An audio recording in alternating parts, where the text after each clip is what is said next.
You are listening to Fantha Tracks. Fast ship. Never heard of it, William Paul? Should I have?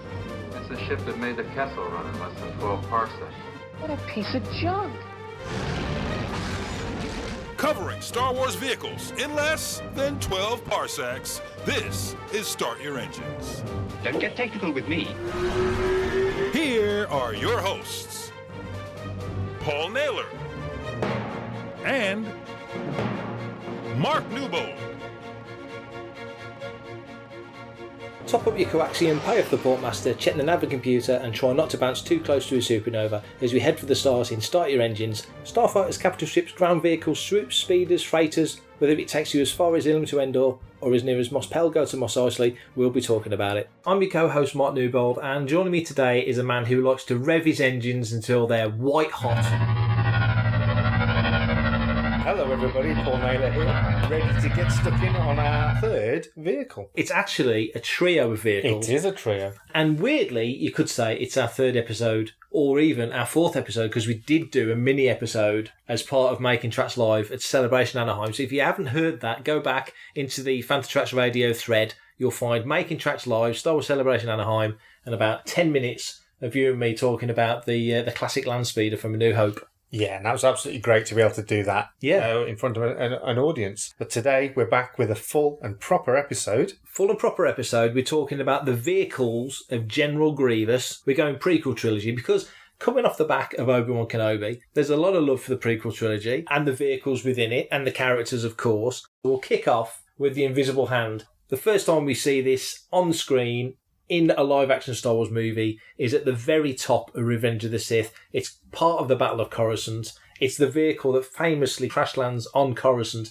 When you first saw Revenge of the Sith, with this dramatic opening, what were your first impressions? It was an amazing opening, wasn't it? I mean, we're used to seeing a Star Destroyer after we've had the introductory crawl, which is something that we hadn't had in episode 1 or 2.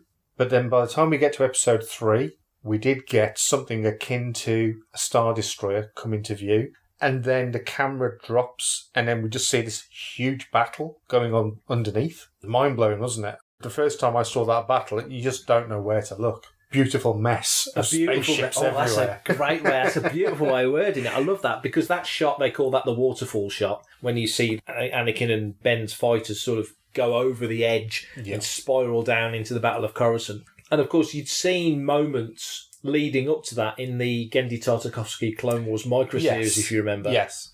But again, probably more so now, anything that comes out we tend to think of as canon. Back then, you could watch something like that, which was a fantastic introduction to Clone Wars, and for many people is the quintessential Clone Wars animation. The things that then emerge from that, until you actually see it in live action, certainly myself, I didn't really consider it to be canon until I saw that in Revenge of the Sith.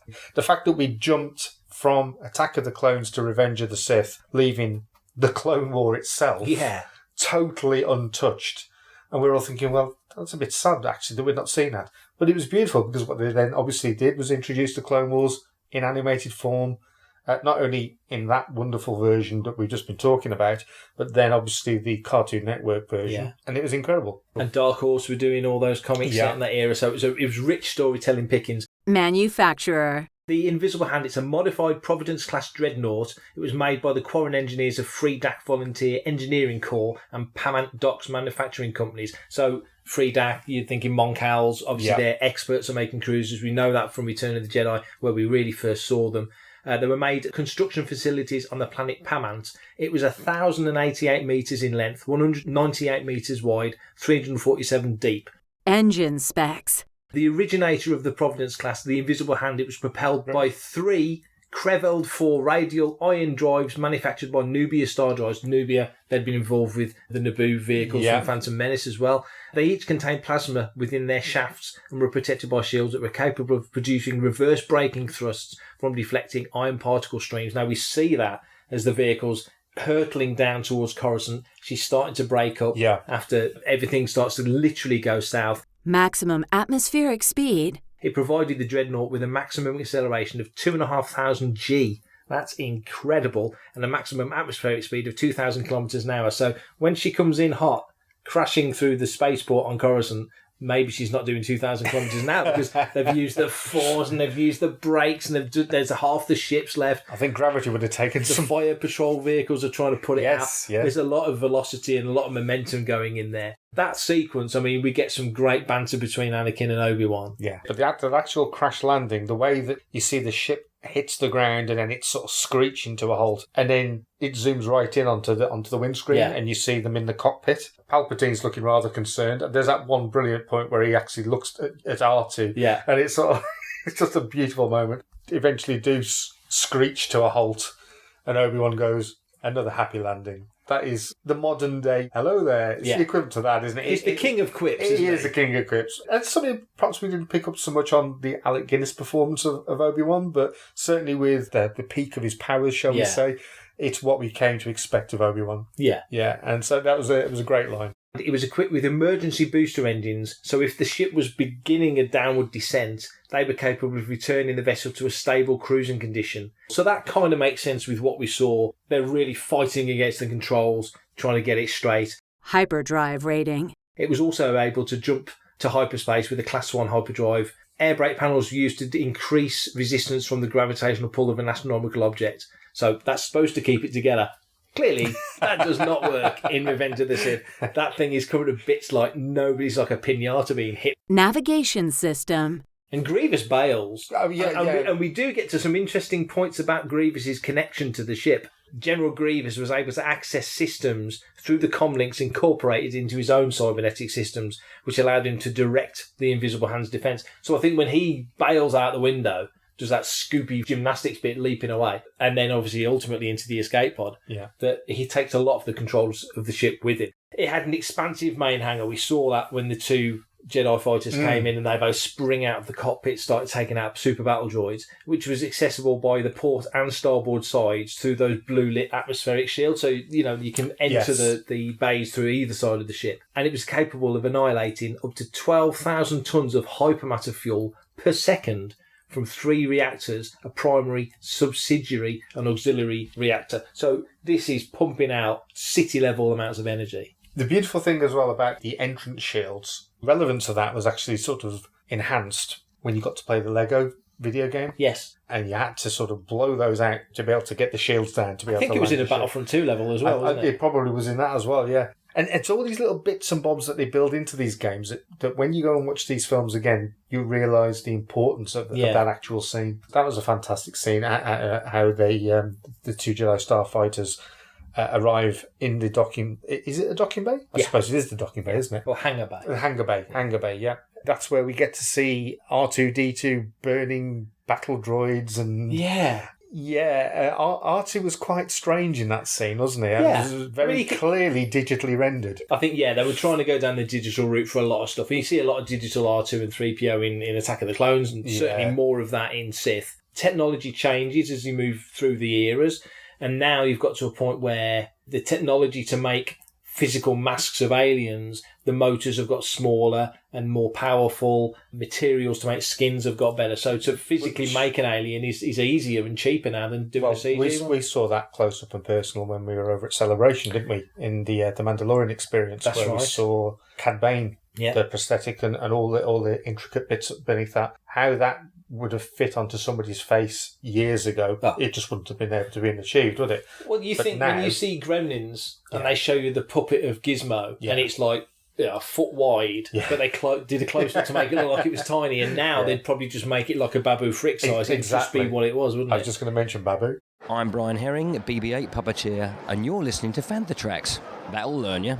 Sensor systems. Along the dorsal surface of the hull, the Invisible Hand was equipped with several sensor and communications masts. They, like a droid control ship, could control the flow and the flight paths of several nearby droid starfighters. That's a great thought, that this is a hub of a ship. It's a command ship. So with the Vulture droids and the Hyena droids, they're expendable.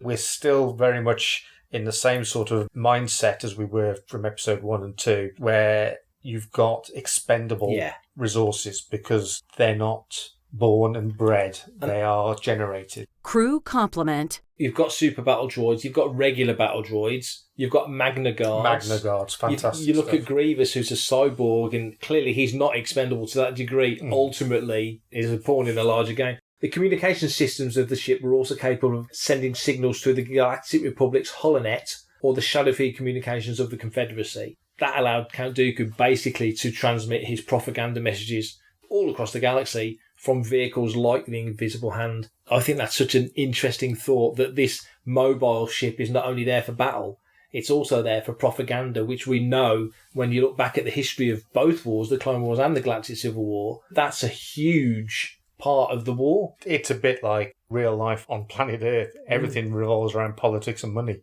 Yeah. And that's certainly what we are told time and time again in the prequel trilogy.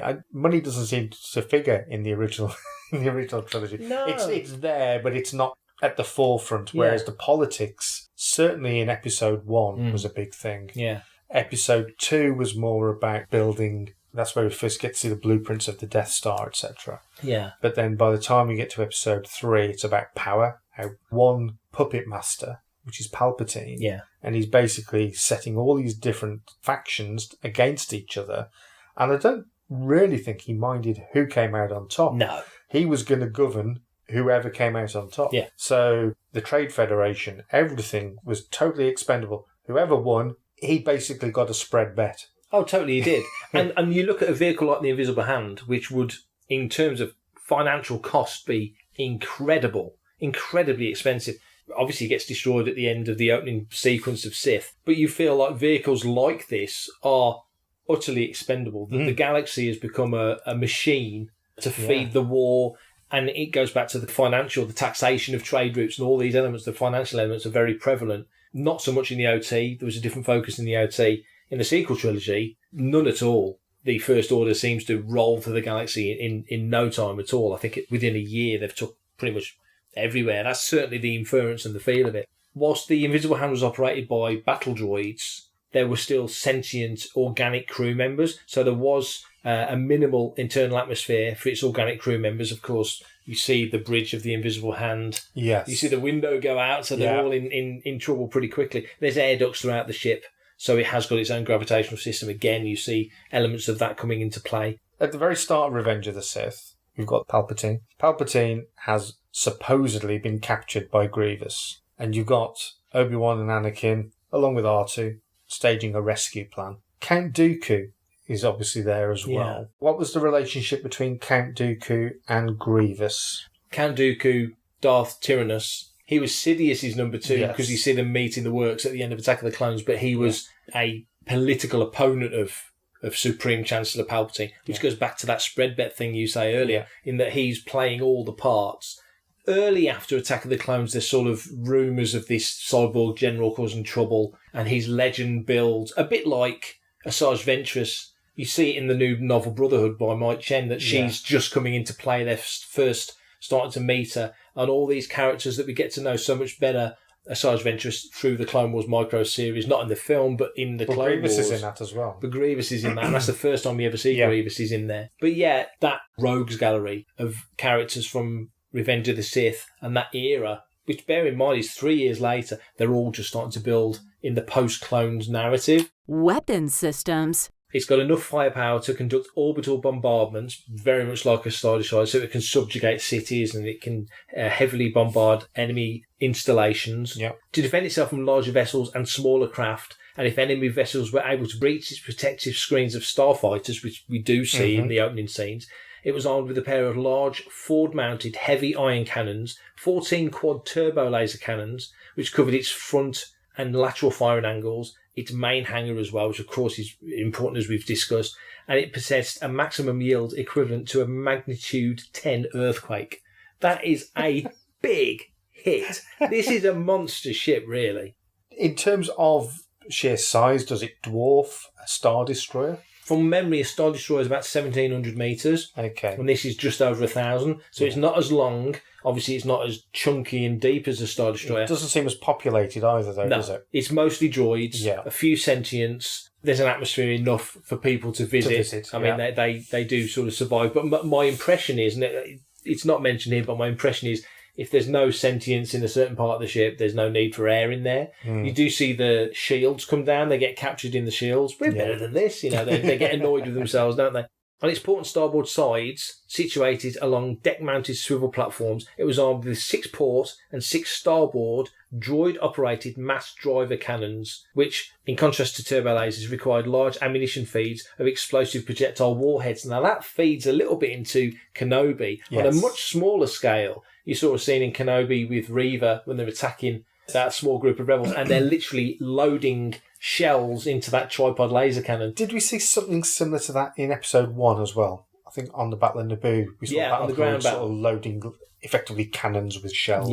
Yeah, I think we did see that on the ground. But what do you think of that? Because you kind of think, these are just firing lasers, and they get hot, and they cool down, and they carry on. Actually loading projectiles like that, I love the thought of that being in there. Yeah, it just gives it a different sort of quality, doesn't it, of attack. Very much like what we just saw in Obi-Wan Kenobi, where the Lars Homestead, that rifle, that was firing something other than standard laser bolts. But it's like Wookiee bowcasters, they're projectiles, aren't they? Yeah, they're flechettes, aren't they? They're physical things. Yeah. These mass driver cannons, great for long-range engagements, also good for close quarters, where they're broadsiding against other ships, and you do see elements of that in the opening sequence. It was additionally armed with 102 port and starboard proton torpedo launchers and tractor beam projectors, so you can grab hold of another ship, hold it in place, bomb the out of it. So I love the thought of these ships broadsiding like something out of Pirates of the Caribbean. Yeah.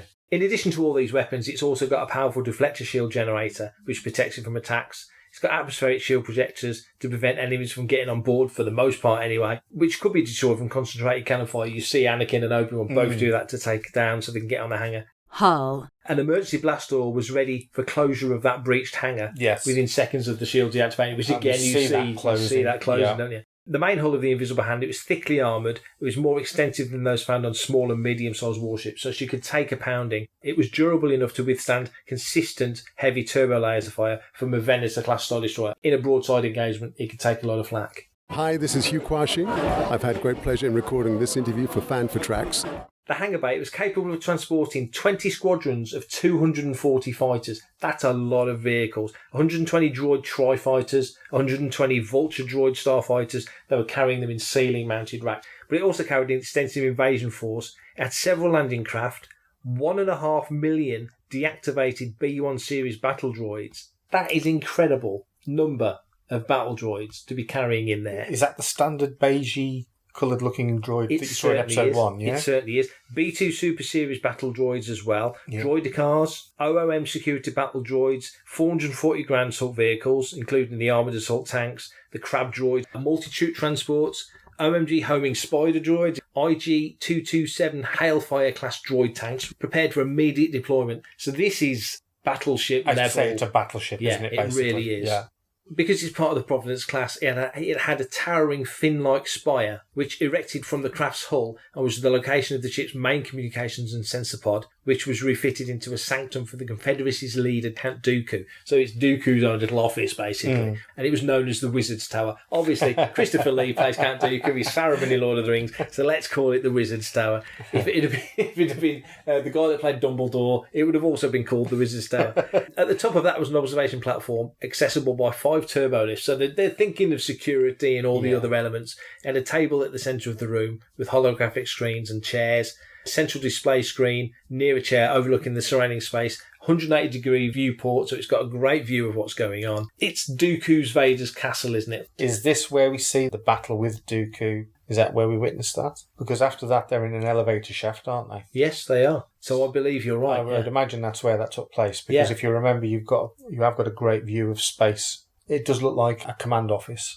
Escape craft. Lines of escape pods. You see Grievous use one of those escape pods himself on the port and starboard sides. The aftward spire also had escape pods for visiting dignitaries who stayed within that tower, and during ground assaults the Invisible Hand used a command area along its bulky superstructure to regulate separatist ground forces. So they've thought of everything. This is top of the line. When Grievous ejected from the ship in his pod, did he not make it so that no other pods could be fired? Yeah, which is why they just had to get to that bridge as quick as they could. That's the Invisible Hand. It's a fantastic ship. We don't see enough of it. There's nothing to say that it won't crop up again in some Disney Plus show at some point in the future. You've said it there. You said it. We've just had Kenobi. We've gone back in time to a degree, not as much as I think we thought we would, but to a degree. As visual effects improve, the opportunities for these moments expand, and who knows, maybe at some point in the future we might see more of the Invisible Hand. We might even get a Grievous-focused TV show. Who knows?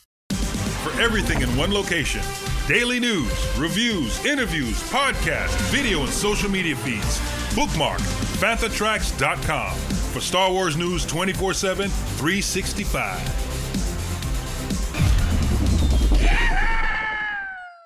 The Invisible Hand has been destroyed. The story's moved on. The characters are separated around the galaxy, and we see Obi-Wan Kenobi travel to Utapau, which was one of the original planets that Lucas came up with way back in the day that he decided to fold back into the canon in Revenge of the Sith. He's chasing down General Grievous and finds him on Utapau. Whilst chasing him on Boga, he sees Grievous, and Grievous makes good his escape on this fascinating vehicle, which does have a bit of a history in Star Wars. It's a Samu.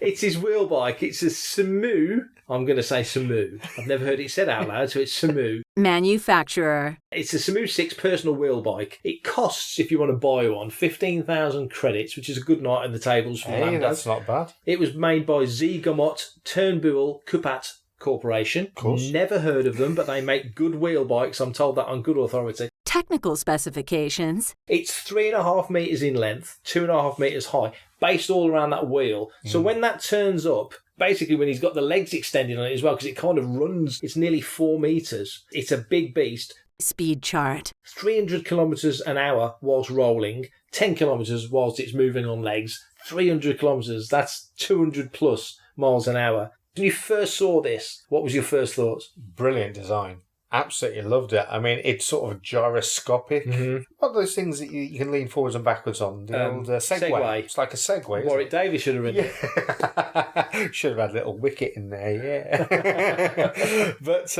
he sort of becomes part of the ship, doesn't he? He sort of folds, gymnastically folds into it, doesn't he? Yeah, he sort of like folds up a bit like when we see the Battle of Droids unfolding in Episode 1. He sort of has to do all that, like a Transformer. And then he gets all his body into a position where he effectively becomes part of the wheel. He's the spokes. He's the spokesperson.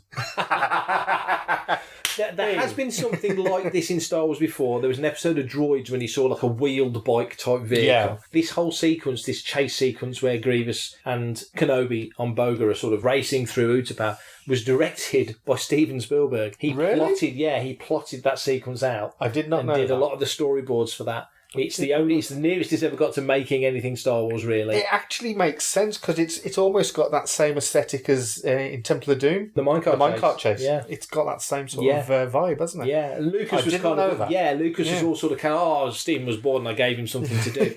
Weirdly, when they were making Sith, Dennis Muren, who'd worked on every Star Wars film, was working on War of the Worlds for Spielberg. So for Spielberg, let Lucas make out that he was bored and he gave him something to do. I always thought that's fascinating. Is that actually credited at the end of the film? I don't think it's credited, no, but it's known. It's known. Yeah. It's known. Weapons systems. In terms of armament, it's got an ND-53 double laser cannon. It's only got one pilot. Of course, there's room for just one on this. And cargo capacity, 10 kilograms. Don't have a heavy lunch and ride a wheel bike. Carry on only. Don't put no luggage. Don't bring your luggage. No luggage. But it's got a range of 500 kilometres. I mean, that is a good range. Cool. It was so manoeuvrable as well, wasn't it? Yeah. That was what I liked about it. It was sort of like a cross between a land speeder and a pod racer. And it got that look about it where it could manoeuvre anywhere and everywhere. We only get to see it for like a fleeting moment, really. Yeah, because it ends up spin-wheeling off the edge of the Utapau platform and into presumably the water below where Boga and Kenobi end up when Order 66 literally kicks off minutes after this. Hey man, it's me, Kevin Smith, a Star Wars fan, Fantha Tracks fan. Manufacturer. The Soulless One was a customised Bell Balab 22 heavy starfighter built by the Feetham Otterall Scalable Assemblies Company. It's a beautiful looking hot rod of a ship. This feels very much in that Lucas, Episode 2 with the speeders have got that American graffiti feel. Yes, yeah. This has got that hot rod feel about it. Yeah. When you first saw this gunmetal grey, heavy looking tank of a ship, what were your first impressions? Do we actually see it in flight? We do. So at the end of their confrontation, Ben obviously needs to leave Utapau, so he leaves to get the message out about what's going on and finds out about all this other stuff happening. And you do see inside the ship. Technical specifications. The ship had been designed as an upgrade to the Confederacy's droid starfighters, such as the Vulture droids and the droid tri-fighters, which is very much like Darth Vader's TIE fighter, the X-1, being an upgrade on a TIE fighter.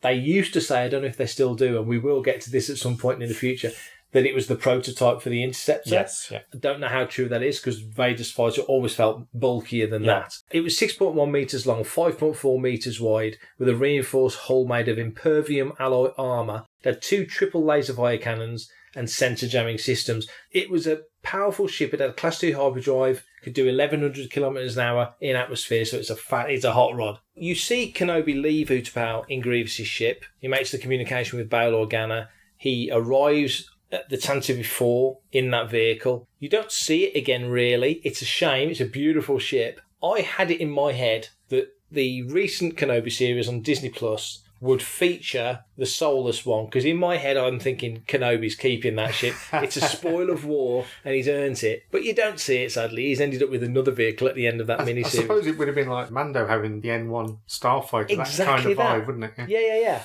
But it has a very similar feel, doesn't it? The Soulless One and that N1, that hot rod N1, I mean, they're not dissimilar looking ships. But they feel stripped down and they feel like vintage vehicles, don't they? Yeah. That would have been quite cool to have seen him in that. That's the end of Start Your Engines. If you want to be a part of the action and stay updated on all the latest Star Wars news, visit FanthaTracks.com or check out the free FanthaTracks app through the App Store to follow us on your mobile device. You can reach out to us and send in your listeners' questions by emailing radio@FanthaTracks.com. So if there's any vehicles you want us to talk about, any ships, anything at all, send in your questions, make your requests. Anything you think we've missed, we'll pick it up in a later episode. Get in touch and let us know. Comment, like and share on any of our social media feeds at FanthaTracks, and be sure to subscribe, leave a review, preferably a 5-star one, on Amazon Music, Audible, Apple Podcasts, Google Podcasts, Spotify, or your podcatcher or smart speaker of choice. And as always, thanks to James Semple for composing the FanthaTracks intro and our Start Your Engines opening music, and Mark Daniel and Vanessa Marshall for our voiceovers. Remember, tune in to Good Morning Tatooine. It's live Sunday evenings, 9 o'clock UK, 4 PM Eastern, 1 PM Pacific on Facebook and YouTube. And check out FanthaTracks Radio Friday, 7 o'clock UK time for new episodes of The Fantha from Down Under, Planet Leia, Desert Planet Discs, Start Your Engines and Cannon Fodder. Paul, thanks as always. Thank you, Mark. How you managed to get through all that little bit of text at the end is amazing. That's sort of like your terms and conditions. Love it. Tattooed on the back of my hand, mate. Tattooed on the back of my hand. Always a pleasure. Never a chore. I'll be back for lots more. Coming up next on FanthaTracks Radio, it's Making Tracks.